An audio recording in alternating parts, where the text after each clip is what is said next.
थोड़ी देर के लिए जबलपुर पहुंचे पीसीसी चीफ जीतू पटवारी ने कार्यकर्ताओं की बैठक ली।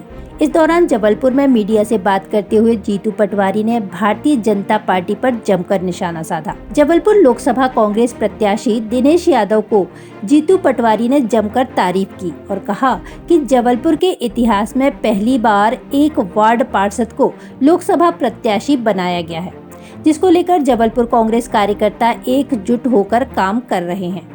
अब वो दिन दूर नहीं है जब हम जबलपुर लोकसभा सीट जीत रहे हैं। मध्य प्रदेश में लगातार बढ़ रहे अपराधों को लेकर भी उन्होंने बीजेपी सरकार की खिंचाई की। मेरी पार्टी ही हमारा सबका एक ग्रुप है। पार्टी में से जो ये दूसरी राजनीति है इसका अंत हो चुका है। मैं उसका एहसास हमारे इस लोकसभा चुनाव में आप सब में भी होना चाहिए। एक साथ मिलकर हम सब एक कार्यकर्ता को, दिनेश भाई को टिकट मिली, ये पार्षद का चुनाव लड़ लिए, महापौर का चुनाव लड़ लिए, ये प्रतिपक्ष के नेता ले लिए, ये वार्ड के अध्यक्ष ले लिए, ब्लॉक के अध्यक्ष ले लिए, नगर के कई सालों तक अध्यक्ष ले लिए। अब एक कार्यकर्ता को अवसर मिला है, हम सब अपने दायित्व को निभाएं। मैं फिर से आप सब जीतू पटवारी जी का स्वागत करें। से निवेदन है आदरणीय जीतू पटवारी जी का स्वागत करें। पूर्व विधायक दिनेश जी से निवेदन है, मैं दे रहा हूँ आगे का संचालन आप। लेकिन स्वागत की वेला मैं समझता हूँ सब आपको देखते हुए आप लोग स्वीकारोगे कि अभी उसको विराम देना चाहिए। प्रथम वक्ता के तौर पर मैं आग्रह करता हूँ बड़ा आदरणीय विधायक को यहाँ पर जलपान की व्यवस्था की गई है, कृपया उसे भी। ऐसा है कि वरिष्ठ जनों की मीटिंग थी। पहली बार जबलपुर के इतिहास में कार्यकर्ता को जो पार्षद रहे, जो वार्ड अध्यक्ष रहे, जो ब्लॉक अध्यक्ष रहे, जो महापौर का चुनाव लड़े, जो नेता प्रतिपक्ष रहे, उनको टिकट मिला है। कार्यकर्ताओं में से एक मैं मानता हूँ बहुत उत्साह है। सारे वरिष्ठ जनों ने तन मन धन पूरी ताकत लगाकर इस बार कांग्रेस का परचम जबलपुर में लहराए, इसकी बातें कही है। पूरे प्रदेश में भारतीय जनता पार्टी ने जो बोला किया नहीं। आज 8 साल की बच्ची का रेप जबलपुर में हुआ। रोज क्राइम सर चढ़ के बोल रहा है। जो कल उज्जैन में हत्या हुई थी, उज्जैन में महाकाल के मंदिर में आग लग गई, पुजारी जल गए। 3C के मुख्यमंत्री, पर्ची के मुख्यमंत्री जब से आए हैं, क्राइम, कर्ज और करप्शन उनका चोली दामन का साथ हो गया है। मैं मानता हूँ जनता देख रही है। इनने जो मोदी गारंटी दी 2014 में वो पूरी नहीं की।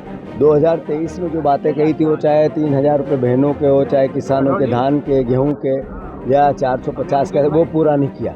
मतलब हद दर्जे की अराजकता है। लोकतंत्र समाप्त करना चाहते हैं। पूरा प्रदेश भारतीय जनता पार्टी को छोड़ के एकजुट है बीजेपी को हराने के। आज की ये बैठक हमारी जो थी वरिष्ठ जनों की थी। हमारे प्रदेश अध्यक्ष जीतू पटवारी जी आए हुए थे, पूर्व अध्यक्ष हमारे रामचंद्र यादव जी थे, हमारे राज्यसभा सांसद विवेक तनखा जी थे, रामेश्वर नीकरा जी थे, हमारी विधानसभा के नेता प्रतिपक्ष उमंग सिंगार जी थे और रजनीश ठाकुर जी थे। और हमारे लोकल में तो हमारे सभी नेतागण थे ही। और उन्होंने आके यहाँ पर सबसे चर्चा की है, पूरे कांग्रेस कार्यकर्ताओं से बात की। और मुझे लगता है कि जो चर्चा हुई उससे जो बूस्टर हुए, जो इसका प्रतिफल हमें मिलेगा।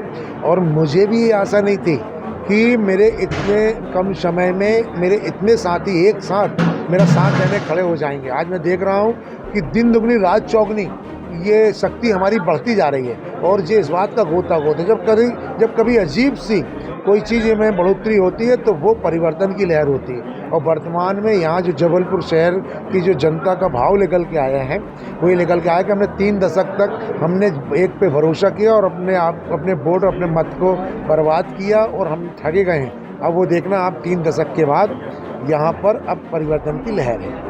लेकिन आम जनता जिस तरीके से उमड़ के दिनेश यादव जी के समर्थन में आई है, ये इशारा कर रहा है कि जबलपुर में सांसद वो बनेगा जो सड़क पे काम करता है, जो इस शहर की जनता के मिजाज को समझता है। वो नहीं बनेगा जिनका विषय नहीं रहा करता था। तो आपने खुद देखा कि आज का जो जनमानस उमड़ा था उसमें आम आदमी, जबलपुर संसदीय क्षेत्र के आम मतदाता शामिल थे। आज बड़े सौभाग्य की बात भी रही कि आज के दिन हमारा पूरा प्रादेशिक नेतृत्व जबलपुर में था। माननीय जीतू पटवारी जी, उमंग सिंगार जी, आदरणीय अरुण यादव जी, आदरणीय विवेक तनखा जी तत्पश्चात नामांकन रैली के बाद, नामांकन फॉर्म भरने के बाद हम लोगों ने यहाँ पर आज कार्यकर्ता बैठक करी, जिसमें पूरे 8 विधानसभा के हमारे प्रमुख कांग्रेसी, हमारे वरिष्ठ कांग्रेसी, महिला दल, NSUI, सेवा दल, सभी लोगों को हमारे प्रदेश नेतृत्व ने संबोधित करा। और फिर हमारे जो कांग्रेस पार्टी के कार्यकर्ता हैं उनने भी अपनी दो बातें जो उनको करनी थी उनने करी, और बहुत ही अच्छे तरीके से आज हमारा ये कार्यकर्ता सम्मेलन हुआ है। और कल से हम लोग सड़कों पर, मैदान पर जमते हुए और आगे की रणनीति बनाते हुए चुनाव समर में कूदने जा रहे हैं।